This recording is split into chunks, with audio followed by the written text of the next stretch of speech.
your emotions right now. I can't. I don't know when. Oh, hang on for a second. We got a visitor. The Panthers hoist, and this panel runs into an Emily Kaplan straight from assignment. She was there. You're in trouble, and the Florida Panthers are champions. Let's go around the horn.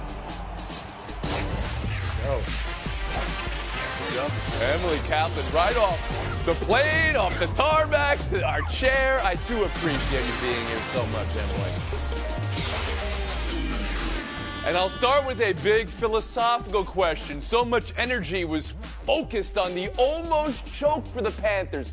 Does the way they won after gacking it almost make it sweeter? I'll ask you to consider that as you see the cup in the Atlantic Ocean, a very Florida man and now Florida Cup situation.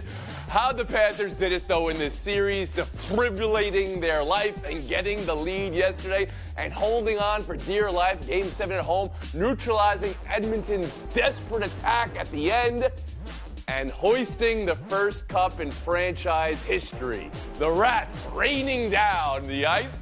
Emily, you were on that ice. You were there. You were in it. Around the horn to you on how the Florida Panthers did it. I'm glad I'm in my own box because I think that cup got more showers than I have since the game ended.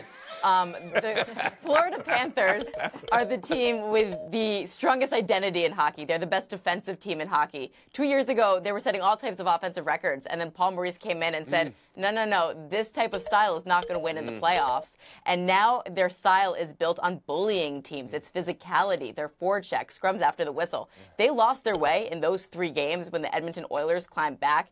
I think it was all getting in their mind. They were scared to make those hard plays. But as Paul Maurice told me after the game, of course, this is the way it is for us. It's never easy for us. And as Matthew Tkachuk told me after last round of dispatching the Rangers, we think our style is really hard to play, but it's also really hard to play against. The fact that they could find it when it mattered most is what this championship is all about. Emily Kaplan was there. Tim Kalishaw, you covered a whole chunk of this postseason to see Florida hoist the Stanley Cup. Yes. What did it for them? I was also there when Colorado beat Florida 28 years ago. So I know it's been a while for those rat-throwing Panthers fans waiting for a cup to arrive. And this was a deserving team, as Emily said. It was the best team. I think it was the best team during the year, even if they didn't win the President's Trophy. It was the best team in the front part of the playoffs. And I saw Edmonton doing to them the same thing they did to Dallas. Dallas could not recover from that. Florida had an extra win in their pocket, and then they were able to. So, I mean, I thought it was an outstanding series.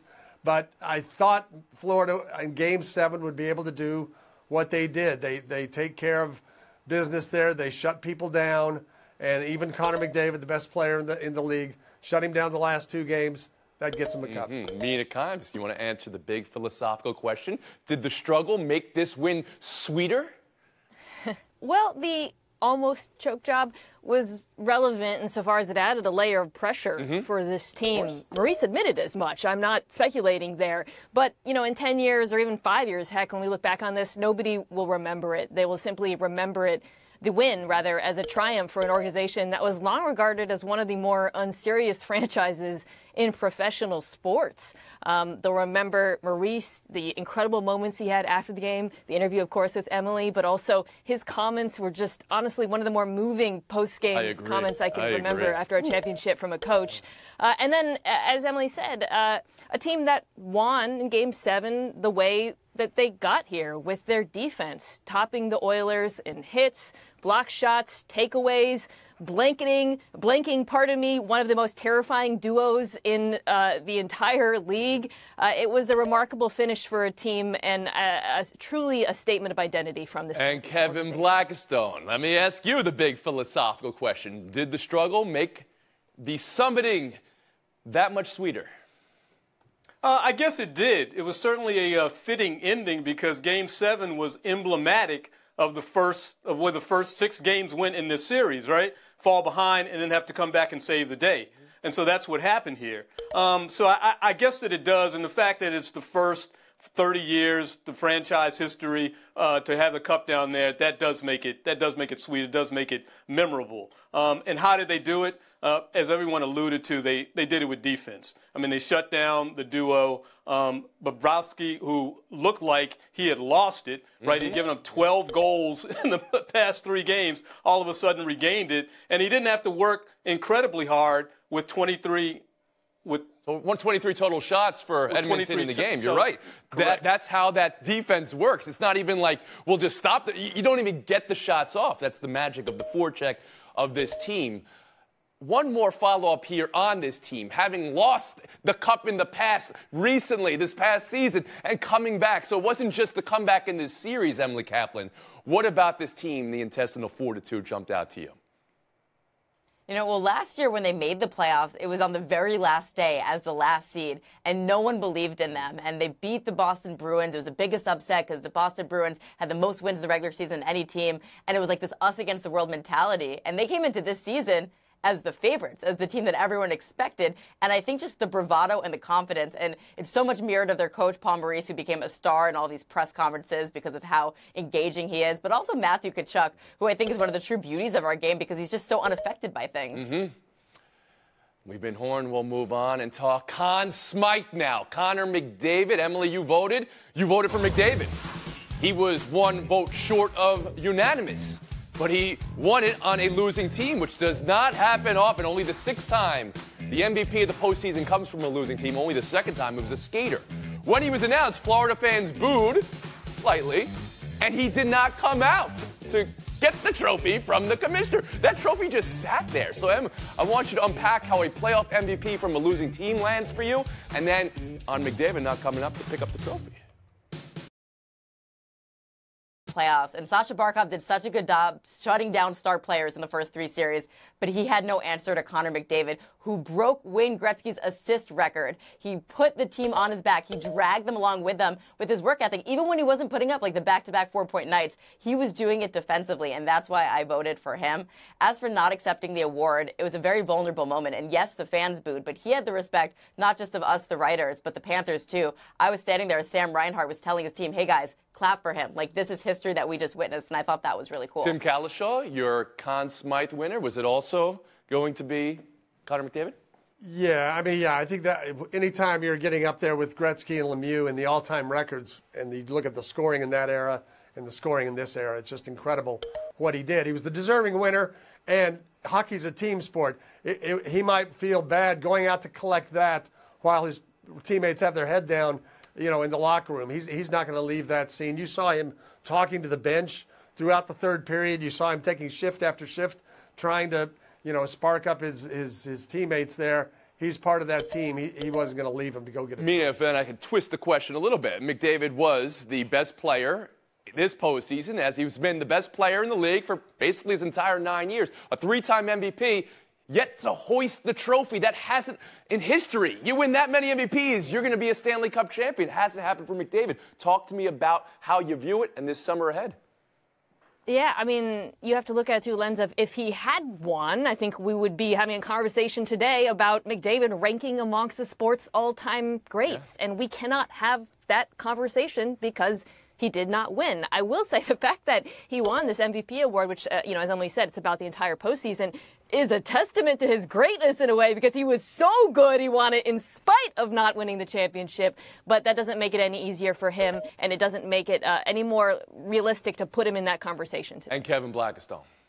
Well, the only thing that disturbed me about that wasn't who won it. It was that the NHL decided to give him that award on the opposing team's ice, where the opposing team's fans are celebrating a team victory. This is an individual award, and I think that they should rethink how they award it or where they award it. And good for Connor McDavid to say, no, thank you, stay inside, and let the fans of the Florida Panthers celebrate. Oh, so you're saying the cup should be the first thing you see when Absolutely. The season's over. That's what that's all about. Especially when it's being celebrated on a home ice. Absolutely. Emily, last word here on McDavid. 3-time MVP, 9 years in, and no cup. Yeah, I mean, and he put the pressure on himself, right? Because at the end of last season, he said Stanley Cup or bust. We're appreciating and we're witnessing just one of the greatest play the game. As Mina mentioned, we can't say he's a GOAT yet, but he's going to get there, especially if he wins. And also, he played through this entire playoffs with a very serious injury. Just consider that a total hockey guy, and he was able to produce what he did. Talk to me about Edmonton. And also just a historic season, right? The way they started, the way they fought back, in this series, Emily. What's the play for the Oilers? Well, you're looking at it right now. That's the big question, Leon Draisaitl, because he's eligible for an extension right now. And the question is, does he want to stay in Edmonton or go to another team where he can be the star? And that's going to change the fortune of this team. I think there's encouraging signs that a lot of depth players showed up. A lot of young players did show up in this series. But there's a lot of uncertainty. It's really hard to go back-to-back and produce this type of result. I think Stuart Skinner has arrived. Paul Coffey, an assistant coach, they told the Hall of Famer, uproot your life, come behind the bench when they were in this much turmoil in November. Does he want to stay on? And he did a great job behind the bench. So a lot of questions for them this offseason. And Tim, can you see this team, Edmonton, doing what Florida did, having the disappointment and coming back? Well, that's going to be the goal. And if you look at their record after Knobloch came in and where they would have been in the standings, they could have had the #1 seed in the West. But there's kind of a big four out there: Colorado, Dallas, Vegas, and Edmonton, and maybe Vancouver stays in that mix. I don't know. That's a big cluster of really good teams that are going to have similar rosters next year. It's going to be a tough fight. But they have Paul Maurice, who a lifer, as we always love our coaches to be, hoisting and where he was with you, Emily, on the ice. And later I heard him with Scott Van Pelt and Kyle Bauskas of Sportsnet as well, talking about how it lived up to the dream he had and also exceeded it, lifting up. And he said it was about the hugs. The best part was the hugs, hugging his players, and I loved hearing that too. Remember, get those hugs, everybody. Buy or sell next.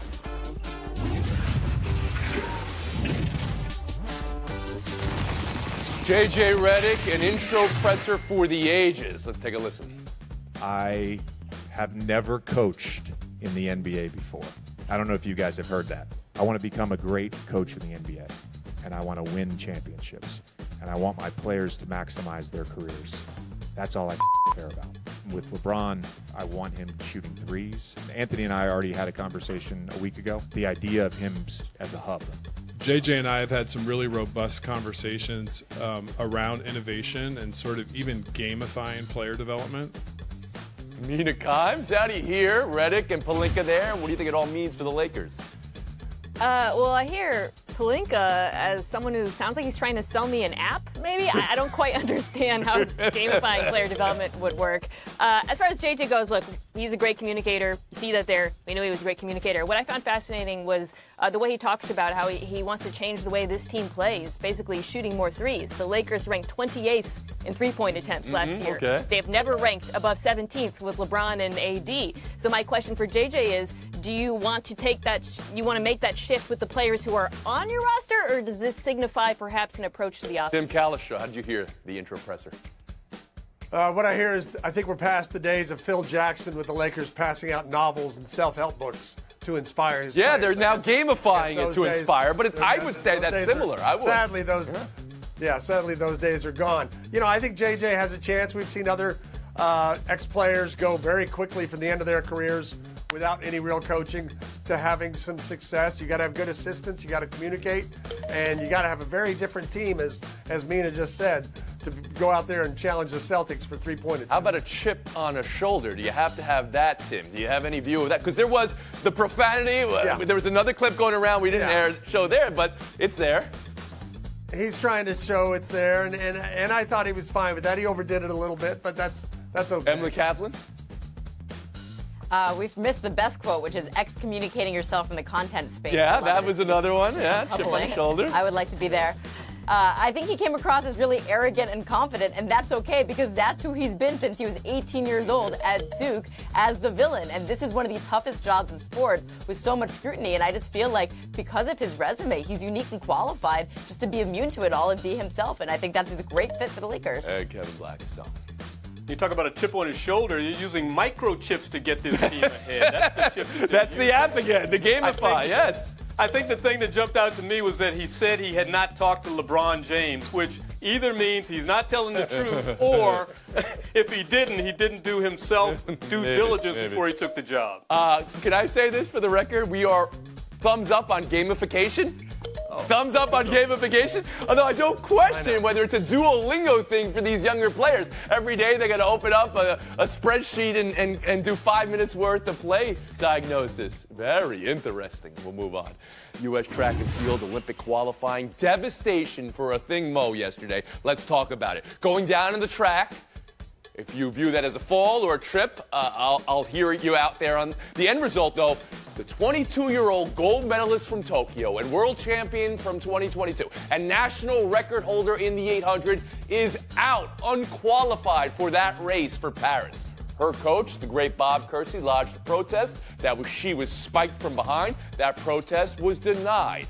Of course, jubilation here for the 3 qualifiers for the national team. The winner was Nia Akins, who shockingly and devastatingly fell on the track last qualifier while contacting with Mo in the race. So we just had a national discourse on Olympic roster selection for basketball and what priorities should be. With track and field, you know what it is. It's about winning the races or qualifying in the top 3. Kevin, how do you see it all? Well, first of all, Bobby Kersee's been around forever, and he said in his quote, I mean, this is part of the game. That was incidental contact. The 800's a very difficult race when you bunch up coming off that first curve, and that's exactly what happened. Unfortunately, this is the way the U.S. Olympic track and field trials are run, and that is what makes this the greatest track event on the planet Earth every 4 years. You go in, you have to win. It doesn't matter injury or anything else, and then you move on. So you don't believe there's any protest that could be filed? There's any, of course, extra benefit a national record holder would have? Emily Kaplan, how about you? Nope. It's why the Olympics are the most beautiful but excruciating sporting event in the entire world. I mean, Nia Akins ran the race of her life, like a personal best, and you're going to tell her that she doesn't deserve it? She also had this cruel fate in Tokyo, right? Like, she fell and missed the team. Like, this is what qualifiers are for, and sometimes it's unfair. Life's unfair, and the Olympics are definitely unfair. I understand the sentiment. You want to send your absolute best, and that's a gold medal winner. But as KB said, there's just no way around it, and you can't just tell others, okay, we got one automatic qualifier, and we're going to have these other 2 spots. That wouldn't work. You've got to go with. And Mina Kimes. Okay, you can't do it this time, which is to say you can't change the rules post hoc, but it is something I think that the U.S. should consider going forward so that they can ensure they send their best. But I agree with fellow panelists. I also don't think that was a trick. Kevin, do other countries, federations use a different system depending on what they decide? Yeah, they may use a national champion or somebody that has a record. They may do that, but here in this country, we do it differently, a very democratic way. One of the superstars of the track world, and of course the last games, and so young at age 22, still can qualify for a relay, which she won gold in the last Olympics, but not in the 800. Mina Kimes, Tim Kalishaw. We're going to have to gamify a little bit of the results here today for you to come back stronger next time. Kaplan, Blackistone, showdown next. And now the other champion of the night, Tennessee Volunteers. First ever College World Series championship. Magnificent game. Tennessee 6, Texas A&M 5. So how about this play in the 7th? The whole play, the relays and the ball of the wall. And Hunter Hensley avoiding the tag. Take another look. This was Tennessee's 6th run in a game that ended 6-5, so it decided the game. Emily, how will you remember Tennessee's championship? That's one of the most athletic plays I've ever seen in baseball. That base running, I mean, base running coaches everywhere are salivating. This is the example to show. And then the helmet spike at the end, we cut off, but it was quite swaggy. Kevin Blackistone. Well, first I was going to say the first team, #1 to win it all since in a quarter century, but that play right there, that goes down in lore. Absolutely. We'll split the points. We'll move on. NBA draft preview extravaganza. Every pick in order. That's what I expect. Let's go around the horn. Kevin Blackistone. Okay, maybe not. But most interesting development you could foresee so far in this draft. Well, everybody's going to pay attention to where Bronny goes, or if he doesn't go, which would be a shocker. But I would also want to see where Edie is going to go. A guy that big who doesn't shoot it, is he still an NBA player? Emily Kaplan? It's all about the Spurs for me. Wembanyama is going to top off as like the best player in the league 1-2 years from now. They've got the #4 pick, #8 pick. What players they put around him? Did they get one of his French buddies? Not a lot of visibility into this draft. It seems like it's really up in the air. I'm also looking at Zach Edey because he outplayed Klingon in the national championship game. Yet somehow, could he make the NBA? Yeah, he should make the NBA. If he's outplaying the guy who's going to go in the top 3. Point Stone. We'll move on. Showdown 3 from the Give That Fan a Contract files. Orioles fan makes this incredible catch with drink and phone in one hand, baby stroller nearby as well. And here's what he said after. But when you're good, you're good. Emily, is that a better catch or better quote? One of the best baseball quotes I've heard since Yogi Berra, as someone who's talked way too much on national TV the last 2 months. I like just the simpleness. Kevin Blackstone. And it's accurate. This guy was a championship baseball player at Chesapeake High School, apparently. So he should be able to make the catch. Great. But there's nobody around him. Nobody to jostle him out the way. Good play there. Wow, I didn't know we knew about his high school career. I only know him as a great church softball player. Kevin Blackstone, 30 seconds of FaceTime. I just want to say in 1992, I was at the track and field trials down in New Orleans. It was the year of Dan and Dave, number 1 and number 2, basically in the decathlon around the country. I get a call from Ken Stevens, who was covering the Olympics at that time for the Dallas Morning News. He says, hey, you better get over here this particular morning. I said, why? I'm coming over in the afternoon for the sprints. He said, well, Dan O'Brien just missed on the pole vault, and he will not be going to the Olympics. Unbelievable. Unbelievable. So that shows you how cutthroat the U.S. trial can be. Yeah, you could be number 1 and number 2 in the world and still miss the Olympics. Unbelievable. All right, Emily, thank you so much for being here. After covering an entire postseason and flying